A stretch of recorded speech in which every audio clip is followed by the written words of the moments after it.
Eu sei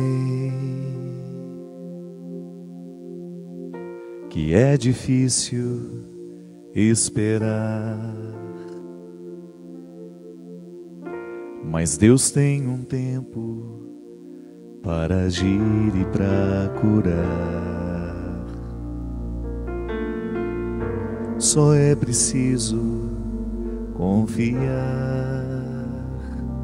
Se a cruz lhe pesa, não é para se entregar, mas para se aprender a amar como alguém que não desiste. A dor faz parte do cultivo desta fé, pois só sabe o que se quer quem luta para conseguir ser feliz. Não desista do amor, não desista de amar, não se entregue à dor, porque ela um dia vai passar. Se a cruz lhe pesou e quer se entregar, tal como o Cirineu, Cristo vai lhe ajudar.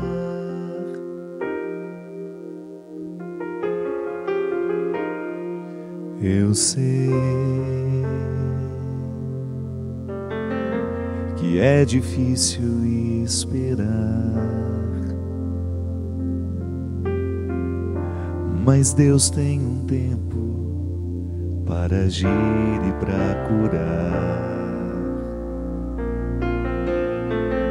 Só é preciso confiar. Se a cruz lhe pesa, não é para se entregar, mas para se aprender a amar como alguém que não desiste. A dor faz parte do cultivo desta fé, pois só sabe o que se quer quem luta para conseguir ser feliz. Não desista do amor, não desista de amar, não se entregue à dor, porque ela um dia vai passar. Se a cruz lhe pesou e quer se entregar, tal como o Cirineu, Cristo vai lhe ajudar. Não desista do amor, não desista de amar, não se entregue à dor, porque ela um dia vai passar. Se a cruz lhe pesou e quer se entregar, tal como o Cirineu, Cristo vai lhe ajudar. Muito boa noite, com muita alegria que nós começamos mais um programa de direção espiritual. No programa da semana passada nós dizíamos que muitas vezes o sofrimento tem ficado estranho ao nosso coração. Talvez por uma filosofia de vida que tenha sido disseminada entre nós. Eu sempre gosto de dizer que o que modifica o nosso jeito de viver é a nossa maneira de pensar. E como é que nós vamos recebendo essas influências que muitas vezes são pagãs, né? O paganismo, o mundo cristão, as mentes cristãs podem ser contaminadas por mentalidades pagãs. A gente precisa sempre fazer a sentinela, que é aquela vigília que não nos permite mesmo a gente ficar em estado de alerta, que não nos permite moleza mesmo, Temos que ficar atentos para que o nosso cristianismo não seja contaminado pelo paganismo que é tão presente nos dias de hoje. E o paganismo, essa mentalidade pagã, está retirando de nós a capacidade de acreditar no poder redentor do sofrimento, por exemplo. Hoje você vê as pessoas muito indispostas a terem de passar por sacrifícios, por lutas, né?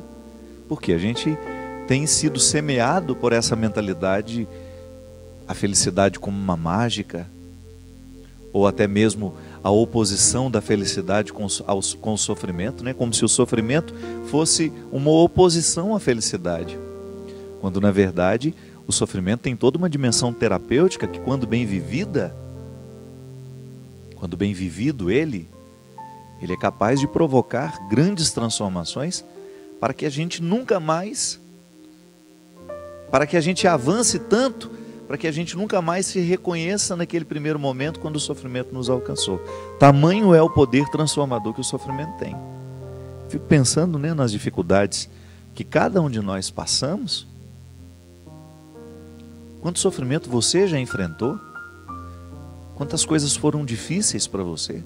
Momentos dolorosos que você precisou enfrentar?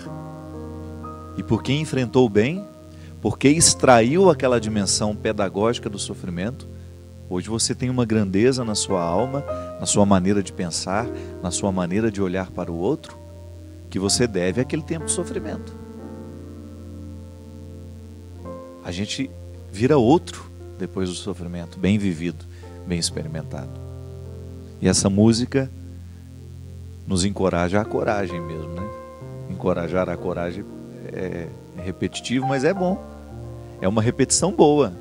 Eu preciso me encorajar para a coragem o tempo todo.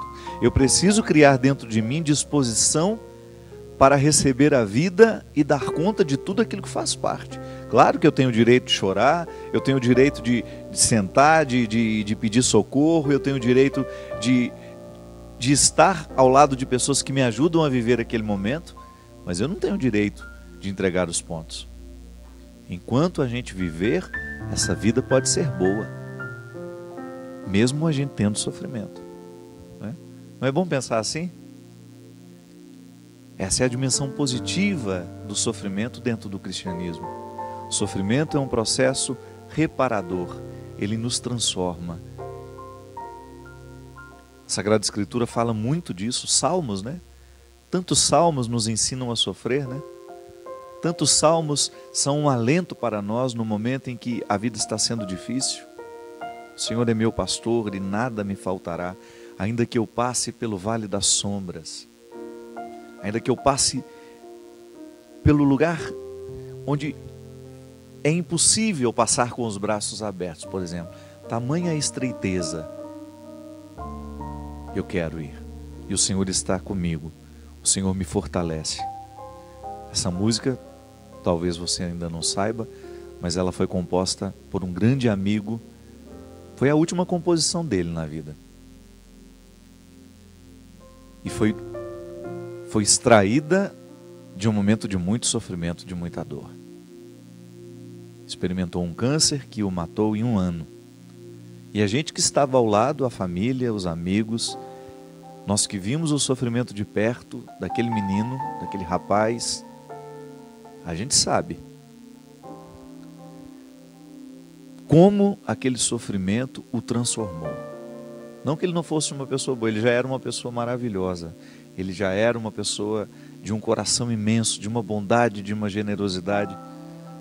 Mas o coração daquele menino foi totalmente transformado pelo sofrimento. Eu não gostaria que ele tivesse sofrido metade do que ele sofreu.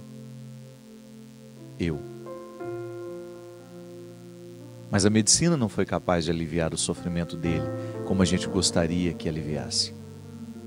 O câncer é ingrato, é uma doença cruel e você sabe disso. Você que já passou pela experiência do câncer, você que tem um irmão, um pai, uma mãe, um amigo, um marido, uma mulher, você sabe muito bem que o câncer não são só as células cancerígenas que destroem o corpo. As metástases não são apenas no corpo. Elas se esparramam, elas jogam os seus poderes destruidores em todos aqueles que estão ao redor, que é muito difícil. Você perceber uma pessoa perdendo as suas vitalidades, sendo corroída, né, pelo próprio corpo, né? É a reação do próprio organismo. E esse menino enfrentou isso com muita dignidade, com muito heroísmo. Claro que todos nós somos frágeis, em alguns momentos nós queremos desistir, em muitos momentos nós queremos entregar os pontos. Mas esse menino nos deu uma lição de vida que será eternamente gravada dentro do nosso coração, como alguém que até o final conseguiu sorrir, conseguiu amar e deixou-se amar. A vida é cruel em muitos momentos, ela pode parecer muito cruel, ela pode ser sentida com muita crueldade, porque realmente existem fatos, existem acontecimentos que escapam ao nosso entendimento, mas a vida será sempre festejada, por menor que seja o motivo que ela nos apresenta. Como uma vez encontrei a mãe desse meu amigo, a Fatinha, feliz da vida naquele processo todo de sofrimento. Um dia de manhã eu cheguei na casa dela e ela toda sorridente, e ela virou: "Você não sabe o que aconteceu." A alegria dela era tanta que eu pensei: o Robson foi curado, né? Não. Robinho conseguiu comer metade de uma mão. Veja bem como é a vida. Quantas vezes a gente vê o nosso filho comer um mamão, uma fatia de mamão, uma maçã, uma banana. A gente vê o nosso filho com um prato cheio, com muito apetite, e a gente não celebra isso. Mas é preciso que uma doença, que uma enfermidade, retire dele o desejo de comer, retire dele o apetite. E então a gente começa a prestar atenção nas miudezas que nos restaram. E isso é viver, minha gente. Eu nunca mais vou esquecer aquela manhã. Nunca mais vou me esquecer do olhar brilhante da Fatinha ao me dar aquela notícia, como se estivesse dando a notícia da cura do menino. Não. Era só a alegria de ver o filho ter comido uma fatia de mamão. E ali a gente aprende, né? E apesar de já ser uma história acontecida há tantos anos atrás, cada vez que eu tenho a oportunidade de celebrar a vida, por menor que seja, eu quero celebrar. É meu direito. Acompanhei também uma história que me comoveu muito.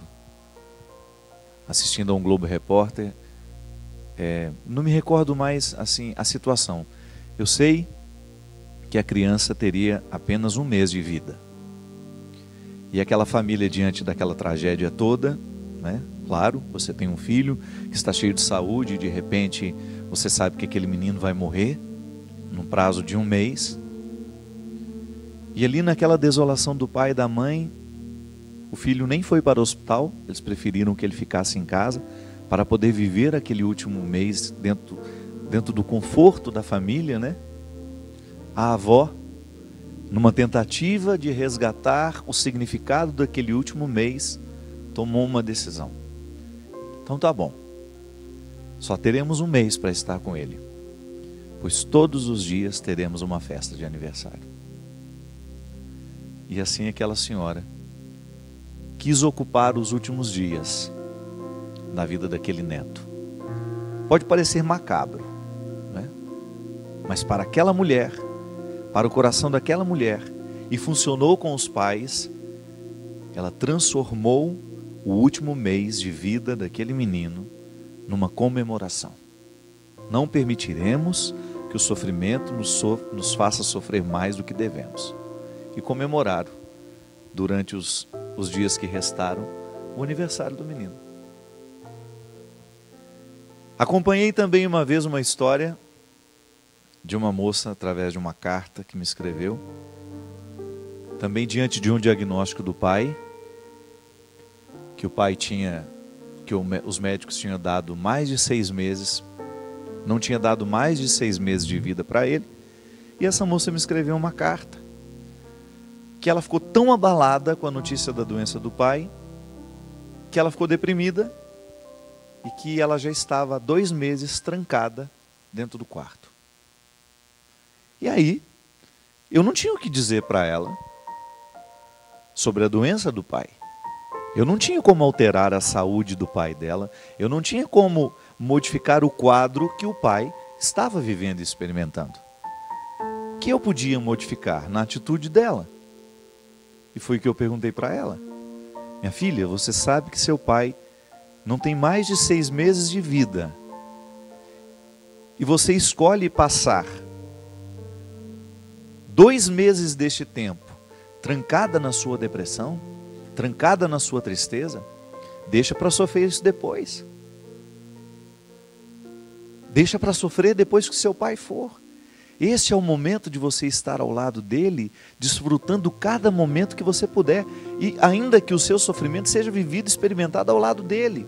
Mas pelo amor de Deus, faça um esforço para reagir, para que este tempo que você terá ao lado dele, seja um tempo para não ser mais esquecido.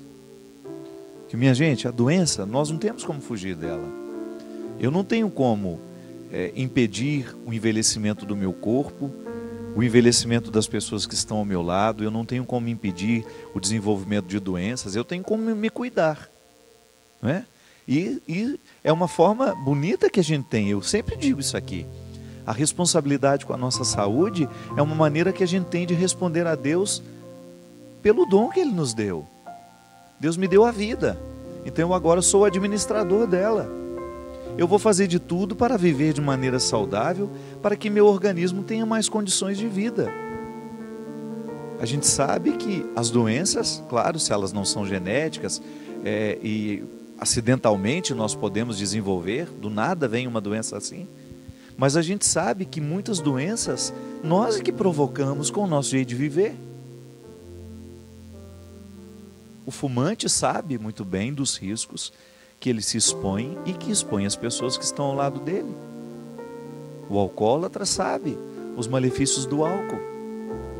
Ele sabe muito bem que quando ele exagera, este álcool vai desenvolver nele enfermidades. Nós sabemos que o estresse, que a vida desregrada, que a alimentação desregrada, uma pessoa que come de maneira desequilibrada, desordenada. Tantas vezes trouxemos a doutora Gisela Savioli aqui, justamente para falar do quão é religioso comer. Então, se eu começo a me alimentar de maneira desordenada, sem disciplina, eu posso desenvolver uma diabetes, eu posso desenvolver uma obesidade mórbida, eu posso desenvolver pressão alta, eu posso entupir as veias do meu coração. É igual a minha mãe. Quando a minha mãe descobriu que o infarto, né? Quando ela chegou no quarto, o médico disse para ela: Dona Ana, a gente não tem como viver pela senhora. Então agora, cada vez que a senhora sentir vontade de comer uma fritura, de comer uma comida mais gorda, a senhora tem de saber que a senhora estará desfavorecendo o processo da senhora.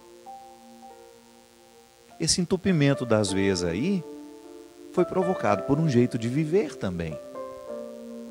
Sabe, minha gente, nós não temos como controlar tudo, mas Deus nos deu a graça e o dom de administrar as coisas com seriedade. De vez em quando a gente parar e pensar: meu Deus, será que a maneira como eu alimento o meu filho é uma maneira amorosa, responsável?